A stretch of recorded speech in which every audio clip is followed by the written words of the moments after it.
Nič, še enkrat lep pozdrav vsem prisotnim.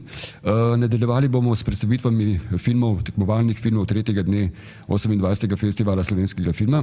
In sicer je tokrat na vrsti tekmovalni celovečerni igrani film Pa tako lep dan je bil, režiserja Perice Raja. Film je bil posnet pod okriljem produkcijske družbe Vertigo ter v koprodukciji z družbami Mediaspot, Nuframe 001 in pa Kreativist.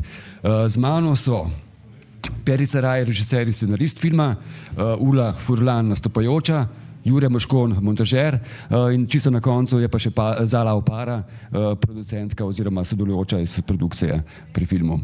Tako da lepo zdrav vsem skupaj. Pa dajte mi najprej... Dajte mi najprej povedati, jaz sem bil včeraj totalno presenečen, namreč nisem imel tega podatka, da je film toliko let nastajal. Kako res v tolkem času obdržiš to kontinuiteto, na kakšen način pripraviš igralce, da zdržijo, mislim, to neverjetno dolžino nastajanja filma, da še vedno ohranijo tisto neko izvorno in samo idejo filma v glavi, no? Mislim, na kakšen način ste pravzaprav delali, no, vse skupaj? Kontinuiteto filma držati pač skozi tako dolgo obdobje je pač izjemno težko, ker se pač vsi spreminjajo, predvsem vizualno. Tudi sam potem se spreminjam kot režiser in vidim neke scene malo drugače, kot sem jih videl pred par leti. Mi smo snemali bolj ali manj, ko smo imeli pogoje za to. Seveda normalno pač neka sredstva so bila finančna najbolj pomembna tle. Mi žal pač nismo bili financirani od kakšne državne institucije oziroma od kakšne tuje, tudi kakšne produkcijske hiše. Bili smo pač nekako sami smo vlagali v to, se pravi finančno. Ko smo imeli denar, smo snemali, ko ga ni bilo, smo nekako skušali snemati. Ne? Ta snemalni del smo končali in ko smo končali ta snemalni del, mi nismo mogli zaključiti filma, se pravi, rabili smo neko postprodukcijo, predvsem nek finančni vložek. Jaz sem se obrnil na produkcijo Vertigo iz Ljubljane. Tukaj sem potem tudi Zala Oparo nekako spoznal, ki je potem bila nekako še najbolj zaslužena, da smo film dokončali, da smo sploh to speljali do konca. Oni so vložili pač nekaj financ v to in potem, ko smo enkrat imeli mi ta, se pravi, nekoga nad sabo, ki nas je malo podprl finančno, je šlo lažje potem, ne? Da smo lahko prišli do konca, potem je bilo samo vprašanje časa še pravega cajta za distribucijo, se pravi, kdaj štartamo, kako tle not, malo je tudi COVID, malo porušil plane in tako naprej.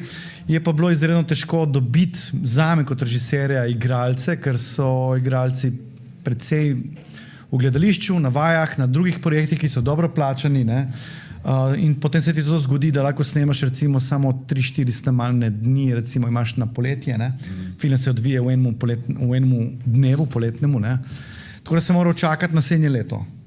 In ko je prišel julij, avgust, pol smo malo počakali, da so prišli iz počitnic, da ne. Igralke so bile vmes tudi noseče, ne, to je bil izziv, potem kako posnet, ne, zdaj to.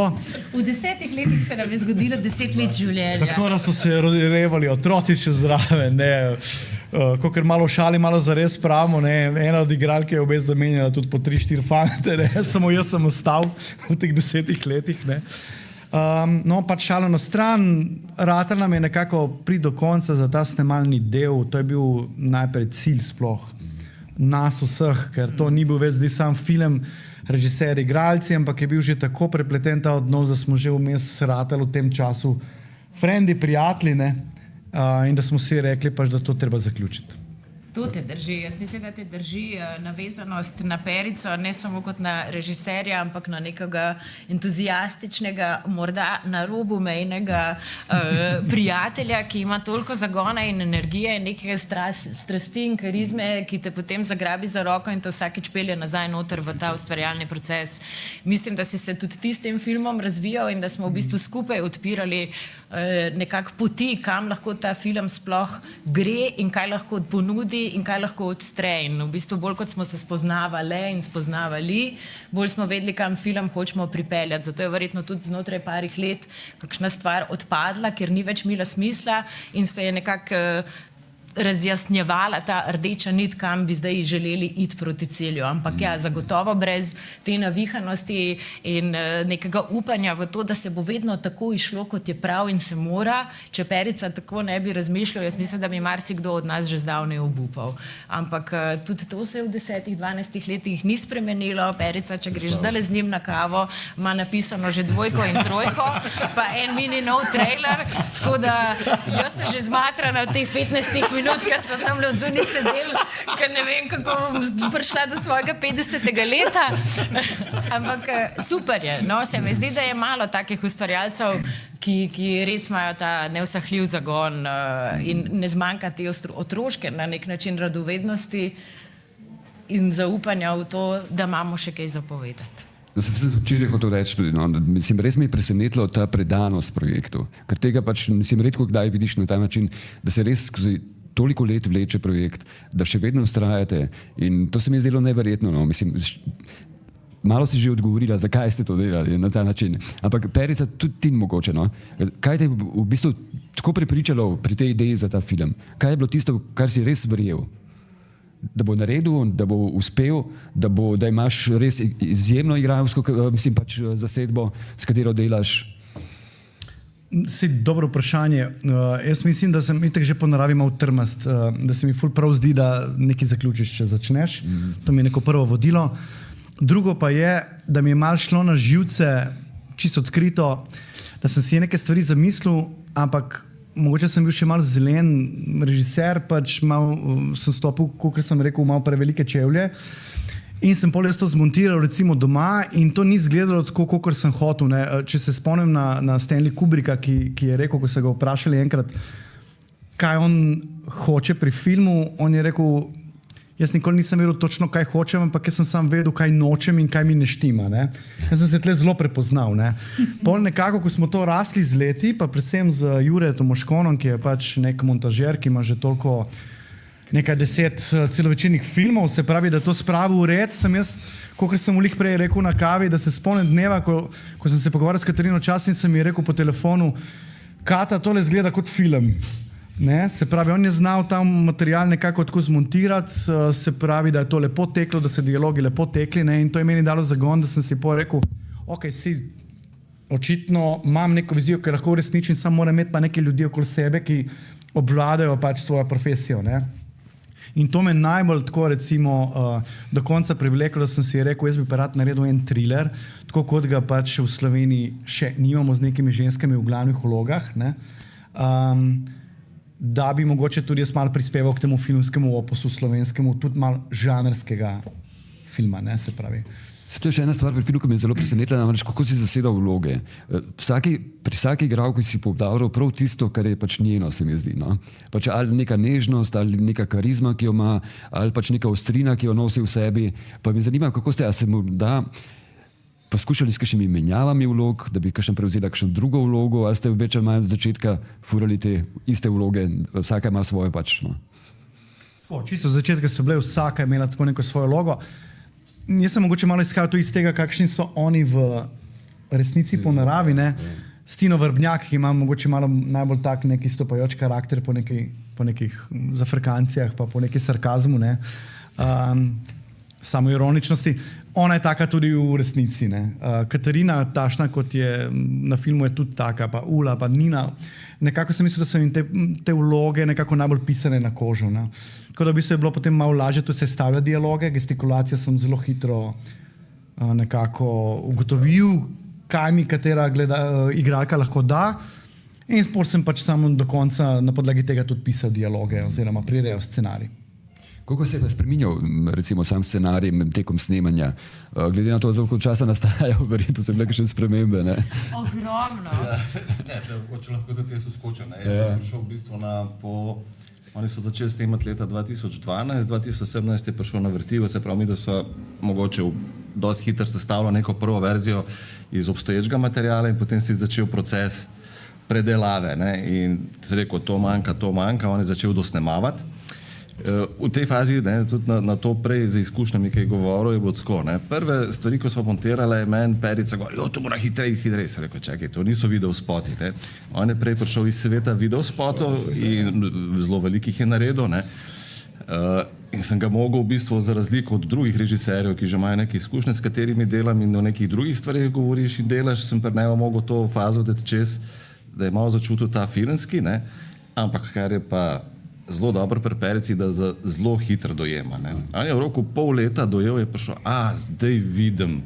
In potem naslednje materiale, ki je prinašal, je bil vsakič boljši. Ne.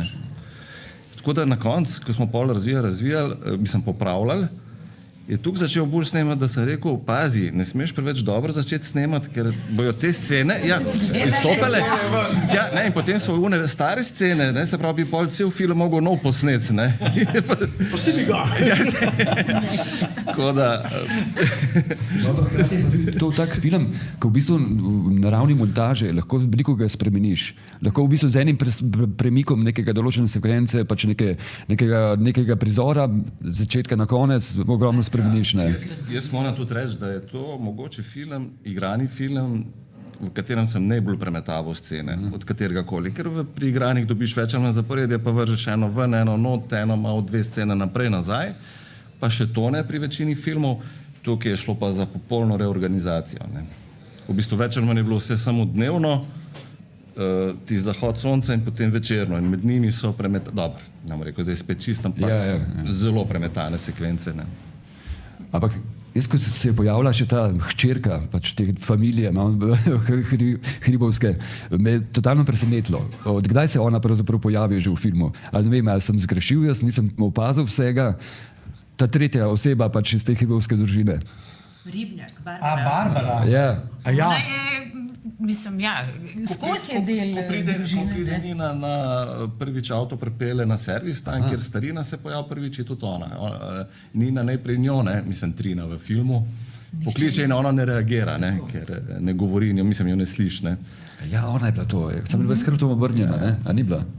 Ampak prvo se nekaj popravljala, tiste avto, pa to je zdaj scena, pa imate malo s fotom in tak hecen odnos, ne.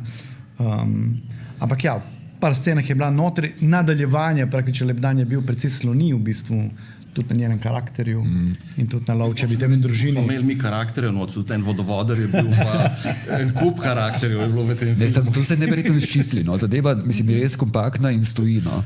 Tako da očitno ste veliko delali pač na temo, vse časa je pač bilo, no.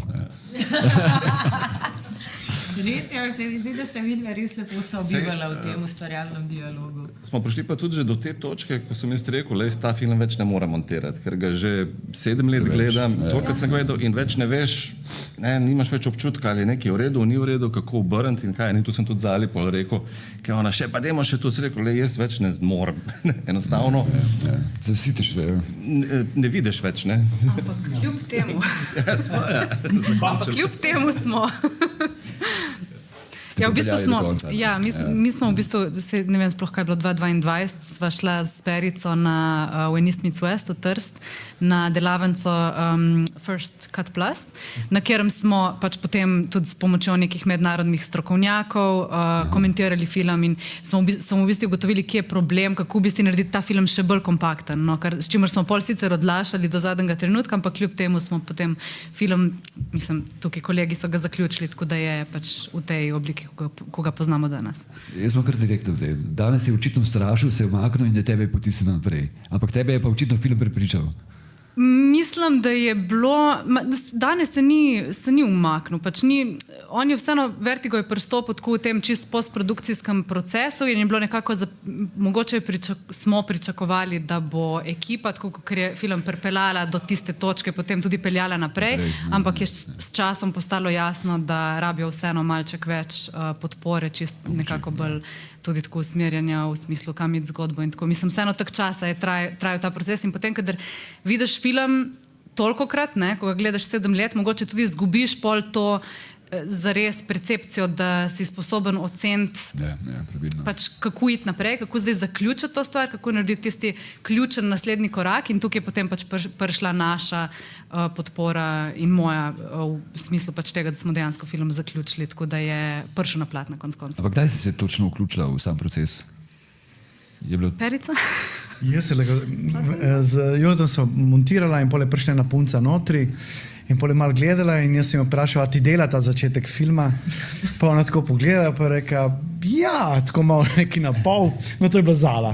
Mislim, da je bilo to, mislim, da je bilo ene 3-4 leta nazaj, ampak dosti nam je pomagal Trst, ta delavnica, in dosti je pomagala meni kot režiseru, osebno je zelo pomagala. Jaz sem bil v navezi ogromno pač dajo ti nekega, zoomali smo, ne, z nekim montažerjem, ki ima, ne vem, Netflix serije, pa žanrske filme, pa recimo režiserka, s katero sem jaz komuniciral, ki mi je malo pomagala tudi razmišljati o filmu, je bila ena 29-letna režiserka, ki je dobila BAFTA nagrado iz ZDA, zelo odlična punca in je rekla, listen to me, Perica, ne, Perica, this is a great movie, da ga je gledala do konca, da ga je tole, ampak da rabim še to pa to sceno, recimo, da bi ona kot režiserka to dodala.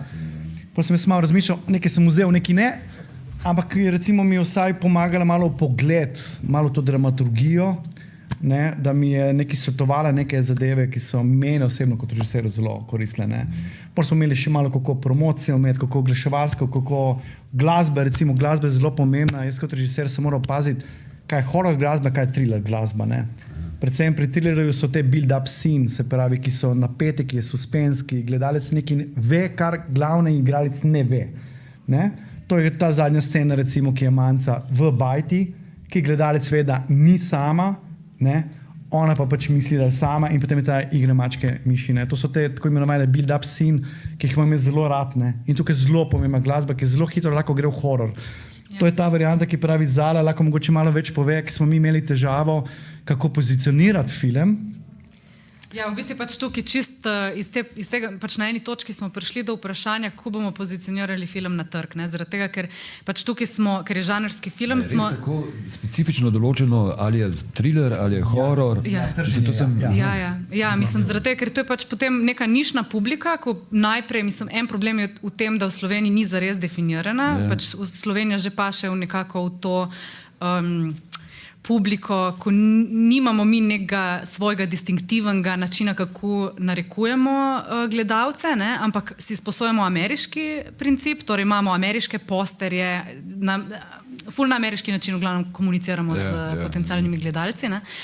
In tukaj je še ta druga specifika, da je žanrski film in žanrska publika je zelo specifična. Recimo ljudje, ko spremljajo horor, grozljivke, bodo ful občutljivi, če ne bo zares horor.